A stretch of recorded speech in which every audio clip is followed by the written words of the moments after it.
Supreme Magus, Web Novel, Chapter 272, White Part 2. Those are your available choices for the Code of Practice course, Ironhelm explained. You start tomorrow and we need to know where do you want to be assigned. The rules are simple. Each day you have to pick a different duty. No repetitions allowed until the start of the following week. The headmaster wants the students to acquire experience in as many fields as possible before graduating. I'm here to answer any question you may have and to offer you guidance. Lith read quickly the list, noticing that each job was listed along with the maximum number of points the student could be awarded according to their performance. The jobs ranged from clerk for the Mage Association to patrolman. Why working as a healer is not an option? Lith found odd not being given the opportunity. Because it would be overkill. Like all students with a practical specialization, you are already scheduled to spend a good part of the third trimester working in the field.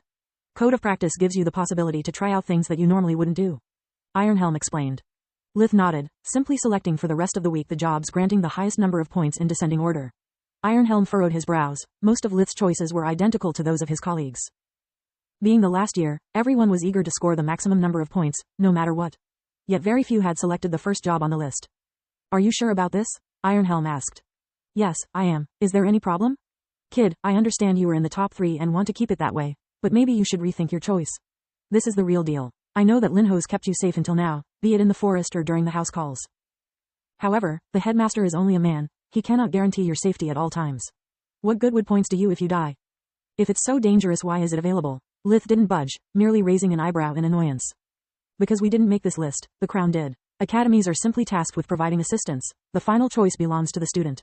Ironhelm scoffed. Thanks for your concern, but I have made up my mind. Ironhelm shook his head. There were several things he would have liked to say, yet he remained silent. After inputting Lith's choices in his communication amulet, the professor left the room. Are you sure about this? Solis asked. What about our plan of being low-key? Too late for that. This is the final year. Holding back is useless. I need to stand out as much as possible to acquire what I need and guarantee the safety of my family even during my absence. Besides, the Crown already knows about me. During the last year, I've spoken with the royals more often than most nobles do during their whole lives. I have allies in the army, in the Queen's Corps as well as in the White Griffin. Before I was a nobody. I had to build up things slowly while now I'm a rising star. Even if I sit back and do nothing, a lot of people will try to get back at me for my success. As I see it, this is our only way out. The following day, the city of Xanatos. Thanks to the Academy's warp gate, Lith crossed hundreds of kilometers in an instant. Arriving at the location of his first day of community service required help from a mage of the local branch of the association. Lith had never been there and time was of the essence. I still can't believe we are going to do this. Solis sighed. What do you mean? Lith laughed in response. It's our first opportunity to face normal human opponents instead of the whack jobs we keep meeting since we entered the White Griffin. Who knows? Maybe working as a member of a tactical team may be interesting. Walking through the warp steps, Lith found himself inside an abandoned warehouse. It was a run-down place. Dust and cobwebs covered most of the surfaces. The only clean spot had been arranged as a debriefing room, with wooden chairs and a whiteboard. Lith could see the rough sketch of the layout of a building that was drawn on it. He counted 3 floors and what seemed like a basement. Several men and women wearing military-looking uniforms were assembled in a circle around the boards. Their faces were tense. No one had weapons, but only because each one had a dimensional ring.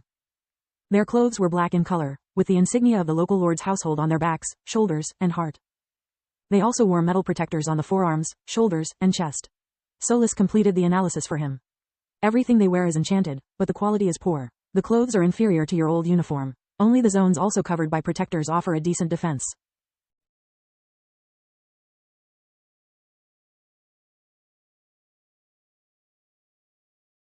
Being used to the Queen's Corps, the Talons, and all the marvels of the Academy, Solis had high standards. What do you expect? This isn't an elite squad, just a local police force. It must be the standard equipment. I could never afford my skinwalker armor without the Academy's points. How many mages? Lith replied. Good question. All those present have red cores, except the woman on the second chair from the right, who has a green one, and the man on the first chair on the left. He has just a yellow core. She's probably a mage. Him, I'm not so sure. It depends on the power standards they use.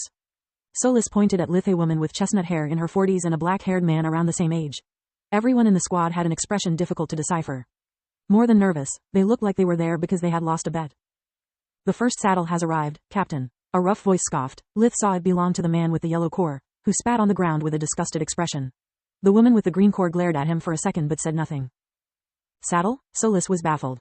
Probably an insult. I guess they consider students like me deadweight, or worse.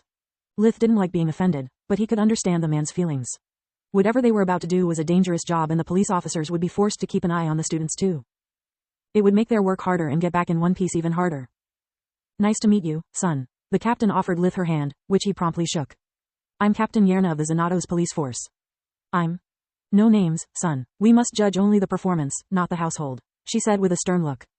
Since you are from the White Griffin, we'll just call you White. That's Sergeant Kron, my second in command. Sorry for the cold reception. Today's task would be a run-of-the-mill, if not for the fact that we are waiting for another student. 2 rookies to the same unit? Lith asked. Yeah, the other one belongs to the Fire Griffin. Yerna nodded. Why did they send both of us here? It makes no sense. Thanks for your understanding, White. The problem is there aren't many missions that students can take part in without endangering themselves or the host team. She sighed. Which is exactly you are doing by being here. Kron stood up, walking toward Lith with a menacing expression.